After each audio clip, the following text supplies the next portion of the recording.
Hello बच्चों, तो आज हम लोग स्टार्ट कर रहे हैं अध्याय 7। अध्याय 7 हम लोगों का है डाकिया की कहानी, कुंवर सिंह की जुबानी। चलिए, शिमला की माल रोड पर जनरल पोस्ट ऑफिस है। कहाँ पे है? शिमला की माल रोड पर है, जनरल पोस्ट ऑफिस है।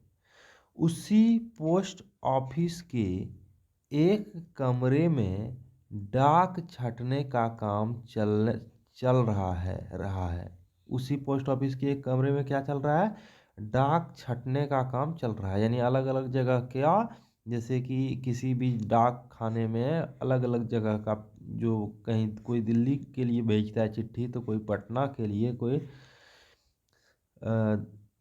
कोई रांची के लिए, तो कोई कलकत्ता के लिए। तो ये रूम में सब क्या कर रहा है? अलग अलग जगह का जो चिट्ठी है, जैसे दिल्ली वाला अलग कर रहा है, पटना वाला अलग कर रहा है, ये सब अलग अलग कर रहा है ना।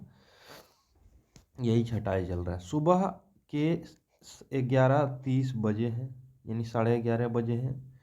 खिड़की से गुनगुनी धूप छनकर आ रही है। इस धूप का मजा लेते हुए 2 पैकर और 3 महिला डाकिया फटाफट डाक छाटने का काम कर रहे हैं। कौन कौन कर रहे हैं? तो 2 पैकर हैं और 3 महिला डाकिया हैं। ये डाक छाटने का काम कर रहा है। वहीं पर मैंने सरकार से पुरस्कार पाने वाले डाकिया कुंवर सिंह जी से बात की और यही बातचीत आगे दी जा रही है। अब कुंवर सिंह से जो बातचीत किया लेखक ने, वही बातचीत आगे दिया जा रहा है। बोला जा रहा है, आपका शुभ नाम? तो मेरा नाम कुंवर सिंह है। मैं हिमाचल प्रदेश के शिमला जिले के नेरवा गांव का निवासी हूँ।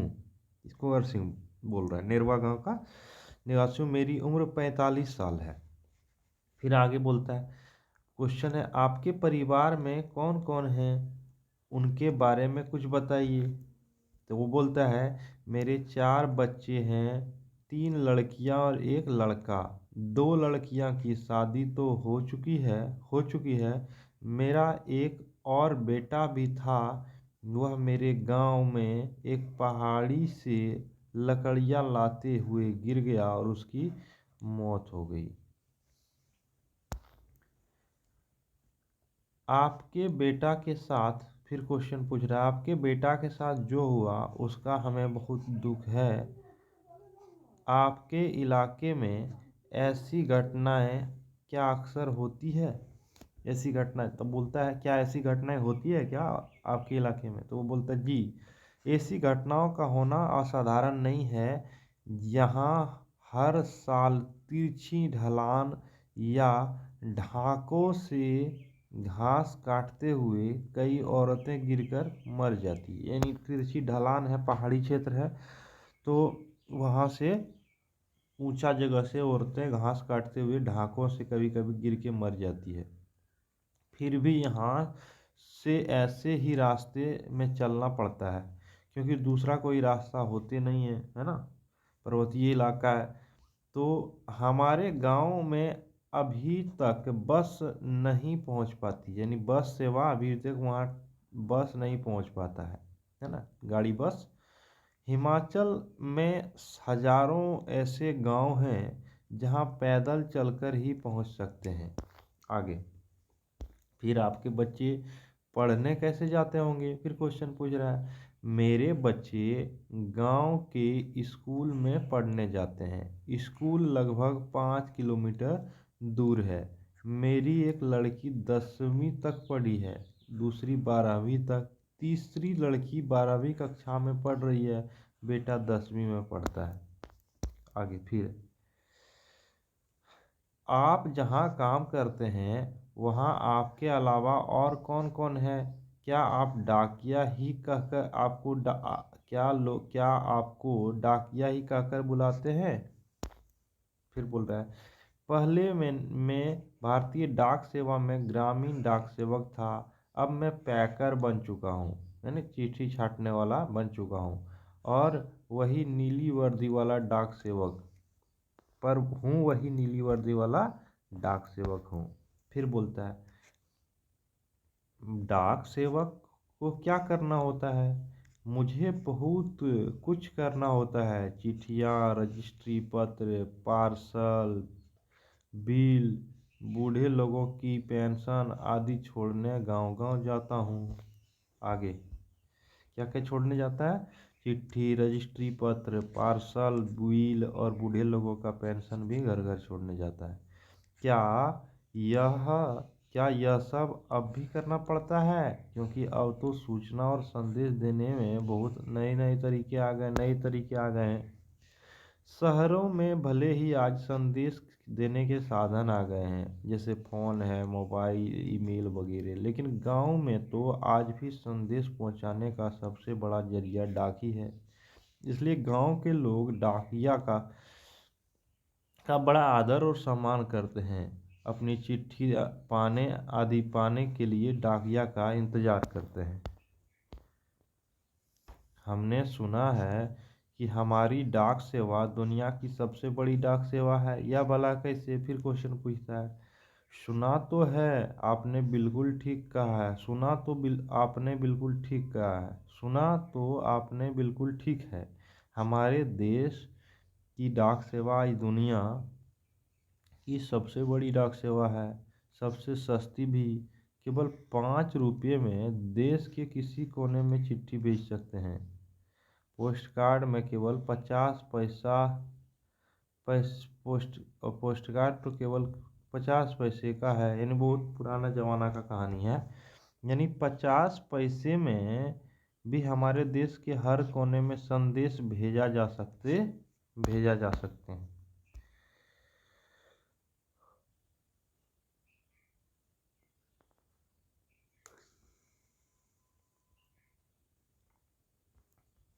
चलिए आगे। आप अपनी नौकरी में मज़ा तो आता होगा आपको अपनी नौकरी में मज़ा तो आता होगा। मुझे अपनी नौकरी बहुत अच्छी लगती है। जब मैं दूर नौकरी करने वाले सिपाही का मनी ऑर्डर लेकर उसके घर पहुंचता हूं, तो उसके बूढ़े माँ बाप की खुशी भरा चेहरा देखते ही बनता है।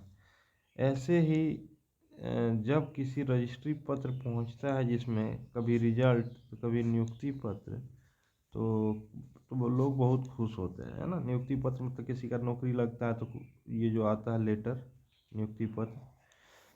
बूढ़े दादा नानी तो पेंशन के पैसे मिलने पर बहुत खुश होते हैं। 6 महीने तक हुए मेरा इसलिए इंतज़ार करते हैं कि हिमाचल में बूढ़े लोगों का पेंशन हर 6 महीने के बाद इकट्ठी दी जाती है। तो वो 6 महीने तक क्या करते हैं? हमारा इंतज़ार करते हैं।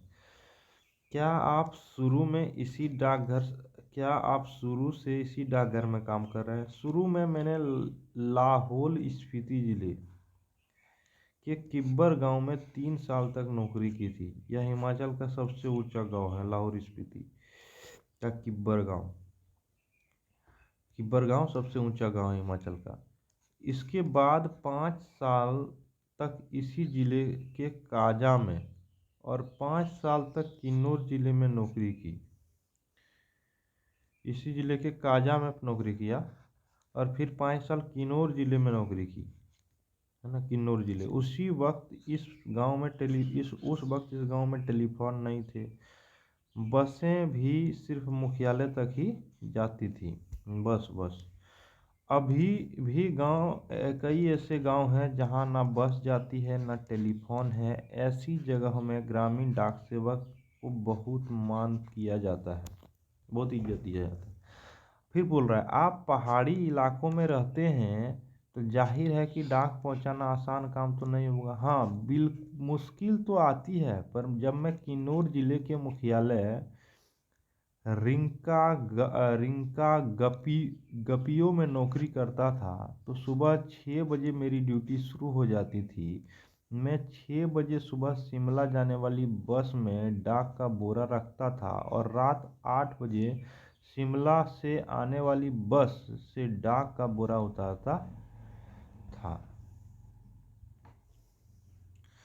क्या बोला जा रहा है कि जब मैं सुबह 6 बजे शिमला जाने वाली बस में डाक का बोरा रखता था और रात को 8 बजे शिमला से आने वाली बस से डाक का बोरा उतारता था। पेकर को यह सब काम करना पड़ता है। पेकर को यह सब काम करना पड़ता है। किन्नौर और लाहौल स्पीति हिमाचल प्रदेश में बहुत ठंड और ऊंचे ज़िले हैं। इन ज़िलों में अप्रैल महीने में बर्फबारी हो जाती है और बर्फ़ के चलते पेड़ को ठंडा से बचना पड़ता है, वरना स्नो बाइट भी हो जाते हैं, जिससे पेड़ नीला पड़ जाता है। स्नो बाइट हो जाता है तो पेड़ क्या हो जाता है, नीला पड़ जाता है। उसमें गंगरीन हो जाते हैं, उससे अंगुलियां झड़ सकती है। क्या हो जाती है, गंगरीन। उससे क्या होता है, गंगरीन होने से अंगुलियां झड़ जाएगी, अंगुली निकल के बाहर हो जाएगी। इन जिलों में मुझे एक घर से दूसरे घर तक डाक पहुंचाने, है ना, में लगभग 26 किलोमीटर रोजाना चलना पड़ता है। क्या बोल रहा है, मुझे एक घर से दूसरे घर तक डाक पहुंचाने में लगभग एक से दूसरे घर तक डाक 26 किलोमीटर उनको रोजाना चलना पड़ता था। हिमाचल में एक गांव से दूसरे गांव की दूरी 4 से 5 किलोमीटर तक होती है। हिमाचल के गांव छोटे छोटे होते हैं। एक गांव में बस 8 से 10 तो कभी कभी 6-7 घर ही ऐसे होते हैं, इसलिए काफ़ी चलना पड़ता है, इसलिए चलना काफ़ी पड़ता है। चलना खैर हमारी आदत है ही शामिल हो चुकी है। ग्रामीण डाक की ज़िंदगी तो चलना ही चलना है। आपने बताया था कि आप पहले पहले आप डाक सेवक थे, अब पैकर हैं, इसलिए आगे कोई प्रमोशन है क्या? इसके आगे कोई? पैकर के बाद डाकिया बन सकते हैं, बस एक इम्तिहान पास करना पड़ता है। अभी तो काम के हिसाब से हमारा वेतन काफ़ी कम रहता है। सारे दिन कुर्सी पर बैठकर काम करने वाले बाबू का वेतन कहीं ज़्यादा होता है। पेकर का वेतन बाबू के जितना ही हो जाता है। अब डाकिया की नौकरी में लगना बहुत मुश्किल हो चुका है। हमें हम हम में से जितने डाकिया रिटायर हो चुके हैं, उनकी जगह नई डाकिया को नहीं रखा जा रहा है, क्योंकि पुराने डाकिया का काम का बोझ दिन प्रतिदिन बढ़ता जा रहा है और ना जाने आने वाले समय में कैसा होगा। आ जाने वाले समय में कैसा होगा। क्या बोल रहा है, फिर से एक बार यहाँ से हम लोग पढ़ते हैं कि पेकर के बाद डाकिया बन सकते हैं, बस एक इम्तिहान यानी एग्ज़ाम पास करना होता है। अभी तो काम के हिसाब से हमारा वेतन क्या है, बहुत कम रहता है। सारा दिन कुर्सी पर बैठकर जो बाबू यानी बड़े अधिकारी काम करते हैं, उसका वेतन कहीं ज़्यादा होता है। पेकर का वेतन बाबू के जितना हो जाता है। पेकर जो है उसका वेतन बाबू का जितना वेतन है अधिकारी का, उतना तो हो जाता है। अब तो डाकिया की नौकरी में लगना भी बहुत मुश्किल हो चुका है ना। हमारे से हमसे तो कितने जितने डाकिया मतलब हम में से जितने डाकिया रिटायर हो चुके हैं, उनकी जगह नए डाकिया नहीं रखा जा रहा है। पुराने डाकिया का काम का पुराने डाकियों पर बोझ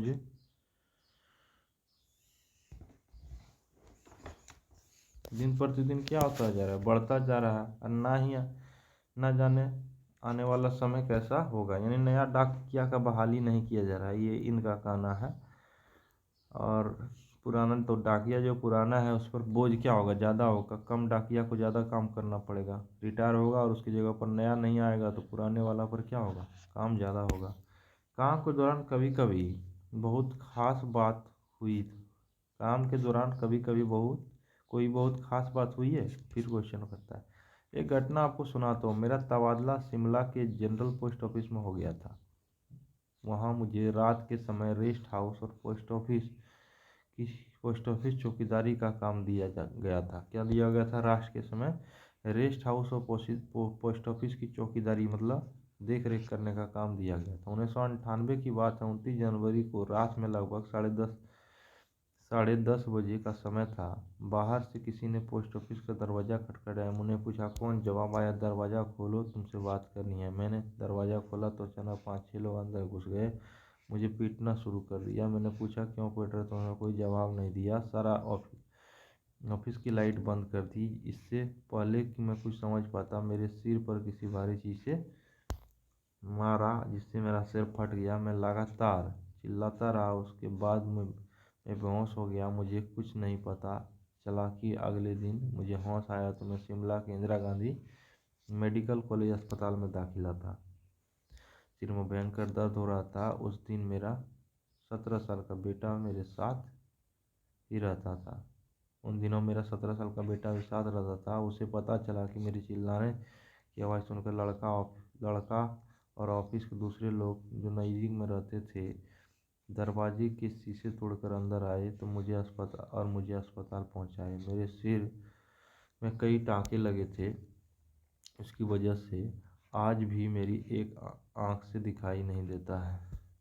सरकार ने मुझे जान पर खेलकर डाक की चीज़ बचाने के लिए बेस्ट पोस्टमैन का इनाम दिया और 2004 यह इनाम 2004 में मिला। बस इनाम में 500 रुपये और प्रशस्ति पत्र दिया जाता है। मैं और मेरा परिवार बहुत खुश हूँ। इस इनाम में 500 रुपया और एक प्रशस्ति पत्र दिया जाता है। 2004 में मिला था। आज भी मैं गर्व से कहता हूँ कि मैं बेस्ट पोस्टमैन हूँ। हाँ, ये बोला जाता है कि मैं आज भी क्या हूँ, मैं बेस्ट पोस्टमैन हूँ। ये था डाकिया की कहानी। पोस्टमैन मतलब डाकिया। मैं आज भी क्या हूँ, बहुत बेस्ट पोस्टमैन हूँ।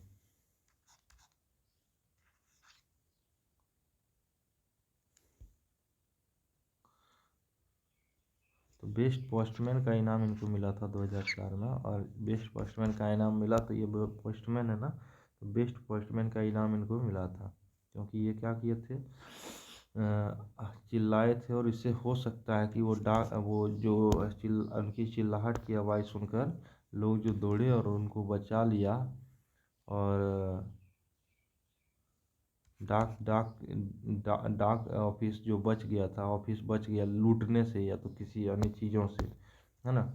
जान पर खेलकर डाक की चीज़ को जो बचा लिया उसने, इसलिए उन्हें वेस्ट पोस्टमैन का इनाम 2004 में मिला था। तो ये है इनका कहानी, कुंवर सिंह की जुबानी। तो कैसा लगा बच्चों आपको ये कहानी? धन्यवाद। आप इस चैनल को लाइक और सब्सक्राइब कर सकते हैं। धन्यवाद।